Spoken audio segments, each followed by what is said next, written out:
87% of developers are coding on multiple devices, but they're losing hours every week to sync issues and broken sessions. Wait, are you saying there's a way to seamlessly continue coding sessions across devices? So we're covering the setup process, the security model, and how it compares to the web version? By minute 4, you'll have remote control running on your own setup. Let's get into it. Welcome to the AI Daily Podcast, today's news and a deep dive to help you stay ahead in AI. Today, we're diving into Claude Code Remote Control. Stick around to the end for today's headlines. Let's dive right in. So let's talk about something that just dropped from Anthropic that's got the developer community buzzing. Claude Code's new remote control feature. This is fascinating because it's not just another AI coding assistant update. They're essentially saying, hey, start coding on your desktop at work, pick up seamlessly on your laptop at the coffee shop, maybe even continue on your iPad on the train home. Right, and what strikes me immediately is the timing here. We're seeing Anthropic, who most people know for their Claude chatbot, suddenly making this aggressive move into the developer tools space. That's GitHub Copilot's territory. Exactly, and the market dynamics are wild right now. GitHub Copilot hit 1 million paid subscribers earlier this year. That's real money, real adoption. But here's what's interesting. Developers are telling us they're frustrated with the limitations of current AI coding tools. They want more than just autocomplete. You know what this reminds me of? When cloud IDEs first started appearing. Cloud9, Codespaces, everyone said, oh, developers will never give up their local environments. But then the pandemic hit. That's the key insight. The pandemic fundamentally rewired how developers work. I was talking to a CTO last week who said 70% of their team is now permanently remote. They're coding from different time zones, different devices. The old model of everything lives on my work laptop just doesn't cut it anymore. But wait, let's be clear about what this actually is. When they say remote control, are we talking about VNC-style screen sharing? Or is this more sophisticated? Much more sophisticated. From the documentation, it looks like they're maintaining the actual coding session state, your open files, terminal sessions, even your undo history, and making it accessible across devices through their cloud infrastructure. It's not just screen sharing, it's session continuity. Okay, but that immediately raises red flags for me. We're talking about potentially sensitive code, maybe proprietary algorithms being accessible through Anthropic servers. How are enterprises supposed to feel about that? That's the trillion-dollar question, isn't it? And it gets to something deeper, the fundamental tension in modern development between convenience and security. Every tool that makes developers more productive seems to require some level of trust in a third party. What's their angle here, though? Anthropic has been all about AI safety, responsible development. Now they're jumping into a market that's already pretty crowded. You've got Copilot, Cursor, Codium, Tab9. I think it's about ecosystem lock-in. If you're using Claude for chat and now Claude Code for development, and your sessions seamlessly sync across devices, that's sticky. That's the kind of integration that makes it really hard to switch to a competitor. Oh, and think about the data play here. Every coding session, every problem solved, that's training data for their models. They're not just building a product, they're building a feedback loop. Bingo. And here's what's really clever. By focusing on the remote control aspect, they're solving a problem that Copilot hasn't really addressed. Copilot is amazing for in-the-moment code generation, but it doesn't help with the broader workflow challenges of modern development. So who's this really for? Because I can see the appeal for individual developers, but enterprise adoption? That's where the real money is. Great question. From what I'm seeing, they're initially targeting what I'd call prosumer developers, folks who are technical enough to appreciate the feature, but not bound by strict enterprise security policies. Think startup developers, freelancers, open source contributors. But can they really compete with Microsoft's resources? GitHub has the advantage of being integrated into, well, GitHub. That's where the code lives. True, but remember, Anthropic just raised $4 billion. They've got Amazon and Google backing them. This isn't David versus Goliath. It's more like Goliath versus Goliath's slightly smaller cousin. Coming up, we'll dig into exactly how they pulled this off technically, what the security model looks like, and whether this is actually as seamless as they claim.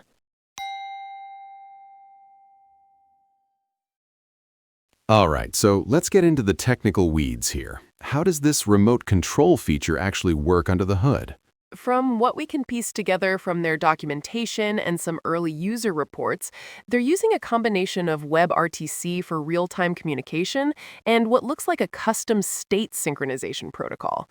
When you start a coding session, Claude Code creates what they call a session checkpoint, essentially a snapshot of your entire development environment. So it's not just syncing files. We're talking about terminal state, running processes, even things like environment variables? Exactly. One developer on Hacker News reported that they started a Docker Compose stack on their desktop, connected from their laptop an hour later, and all the containers were still running, logs intact. That's not trivial to implement. That suggests they're either running some kind of proxy on your local machine that maintains the actual processes, or they're doing some really clever session recording and replay. It's the former. They install what they call a session daemon that runs in the background. It's about 50 megabytes, written in Rust from what we can tell, and it maintains a persistent connection to their relay servers. Okay, but let's talk about the elephant in the room, latency. If I'm coding on my iPad, connecting to a session running on my desktop at home, and everything's going through Anthropic servers, This is where it gets interesting. They claim sub 100 millisecond latency for most operations, and they achieve this through a few clever tricks. First, they're not sending full screen updates like traditional remote desktop. They're sending semantic diffs. User typed these characters, cursor moved here, file saved. oh, so it's more like operational transformation, like what Google Docs uses for collaborative editing. Exactly. But with a twist. They're also doing predictive caching. The Claude AI model actually predicts what files you're likely to open next based on your current context and prefetches them. Users are reporting that file switches feel instant, even on cellular connections. That's clever, but what about when things go wrong? Network drops, conflicts between devices? They've built in what they call optimistic UI. Your local client continues to work even if the connection drops, and it reconciles when you reconnect. But here's where it gets tricky. If you make changes from multiple devices while offline, you can end up with conflicts. How do they handle that? Three-way merge, similar to Git, but, and this is important, it's not perfect. One user reported losing about 20 minutes of work when their conflict resolution went sideways. This is definitely still beta quality in some respects. Let's talk security, because if I'm a security engineer at a Fortune 500, this sounds like a nightmare. Code leaving the corporate network, accessible from any device? They've clearly thought about this. All traffic is end-to-end encrypted using Signal's double ratchet protocol. The session daemon never sends raw code to their servers. Everything is encrypted on device first. They claim even they can't see your code. Claim being the operative word. How can we verify that? Good question. They've open-sourced the client-side components so security researchers can audit the encryption implementation. But the server side remains closed source, so there's still an element of trust required. What about performance impact? Running a daemon, maintaining connections, encrypting everything? Early benchmarks show about 3 to 5% CPU overhead during active coding, spiking to maybe 15% during initial sync. Memory usage is around 200 to 300 megabytes. Not nothing, but not terrible either.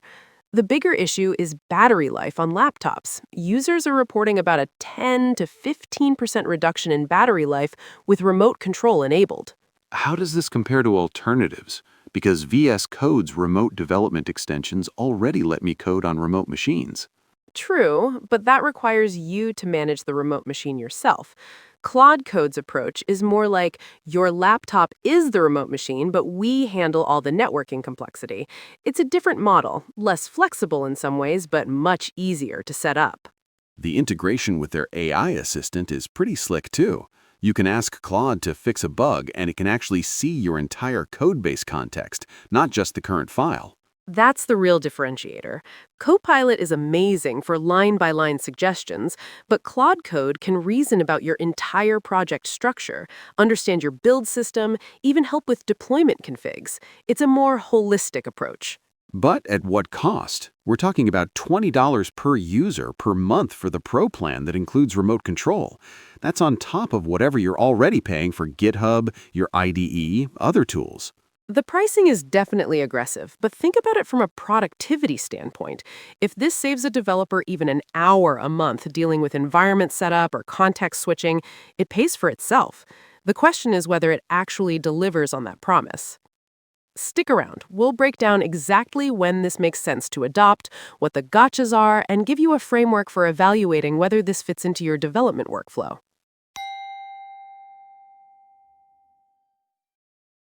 All right, let's get practical.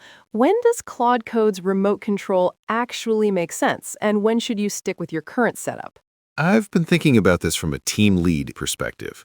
The sweet spot seems to be small to medium teams where developers are using multiple devices regularly. If your entire team is on identical MacBooks and never leaves the office, this might be overkill. Exactly. Here's my framework. First, audit your current pain points. Are developers complaining about environment setup when switching devices? Are they losing time recreating context when moving between locations? If yes, this could help. If no, you might be solving a problem that doesn't exist. For anyone considering this, I'd say start with a pilot program.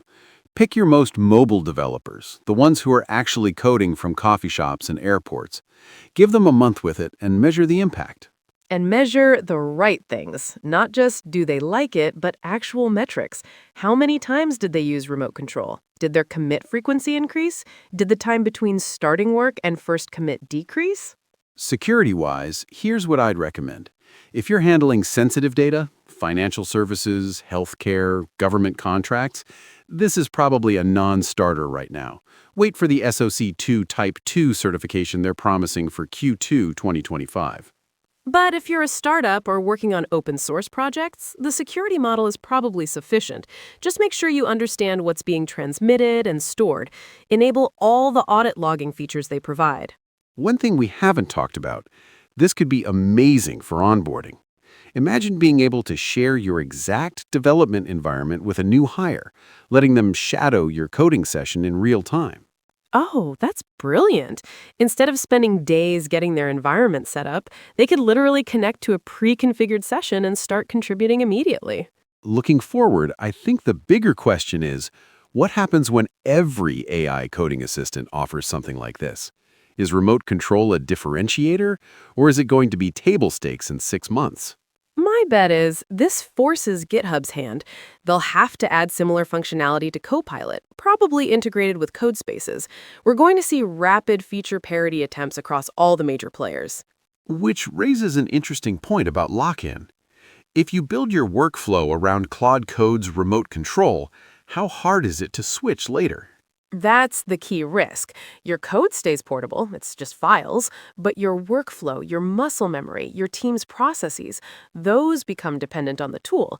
It's the same lock-in we saw with IDEs, just moved up a layer. So here's my advice.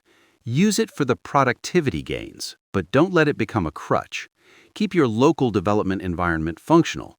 Make sure you can still be productive without remote control if needed. I'd also say watch the competitive landscape carefully. This space is moving incredibly fast. What looks like a great investment today might be obsolete in 6 months when OpenAI or Google releases their version. The meta trend here is fascinating, though. We're moving toward development environments that are AI native from the ground up, not just traditional IDEs with AI bolted on. Right, and that has huge implications for how we think about developer productivity. When your AI assistant has full context of not just your code, but your entire development workflow, it can make much more intelligent suggestions. For enterprise architects listening, I'd say start planning now for a world where AI assistants need deeper access to development environments. Update your security policies. Think about data governance. Consider the compliance implications. And for individual developers? Try it, seriously.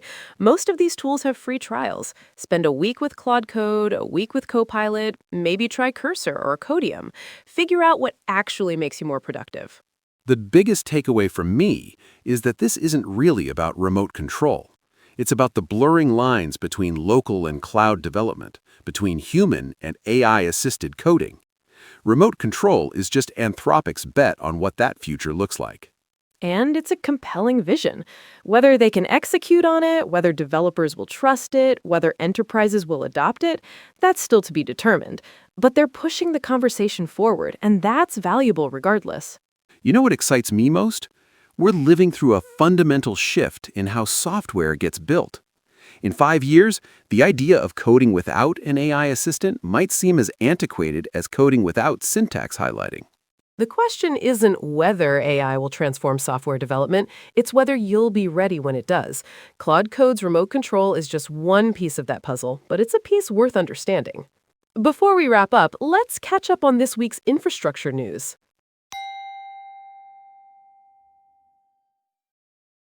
There's a major dispute brewing between the Pentagon and Anthropic over military use of Claude. According to The Guardian, U.S. military leaders met with Anthropic to argue against the company's safeguards. The Pentagon wants unfettered access to Claude for their operations, but Anthropic is pushing back against using their AI for mass surveillance and autonomous weapons. That's a tough position for Anthropic. They're trying to maintain ethical boundaries while the military wants full access. How are other AI companies handling this? Well, Elon Musk's xAI has taken a completely different approach. Axios reports that Musk is fine with his Grok AI being used by the military for mass surveillance and even for systems that decide who dies. They've already reached an agreement with the Pentagon for classified systems. That's quite a contrast. And OpenAI is still in talks with the Pentagon? Exactly. Now, here's something interesting from Reddit's local llama community. They're claiming Anthropic has become the leading contributor to open-weight models, though apparently unintentionally and against their own terms of service. Users are encouraging distillation of Claude's capabilities into open models. So Anthropic is inadvertently fueling the open-source AI movement while trying to keep their main model locked down. That's ironic given their military stance. It really is. Meanwhile, on the enterprise front, The Verge reports that Anthropic just announced updates to Claude Cowork. They're integrating with Excel, PowerPoint, and other Office apps to automate more enterprise tasks. More AI automation for boring enterprise stuff, as they put it. Seems like Anthropic is trying to balance military resistance with aggressive enterprise expansion. That wraps up today's news. That's our show for today. If you found this valuable, please subscribe and share with a friend who'd appreciate it. Drop us a comment with your thoughts on today's topic. Links to everything we discussed are in the show notes. Until next time.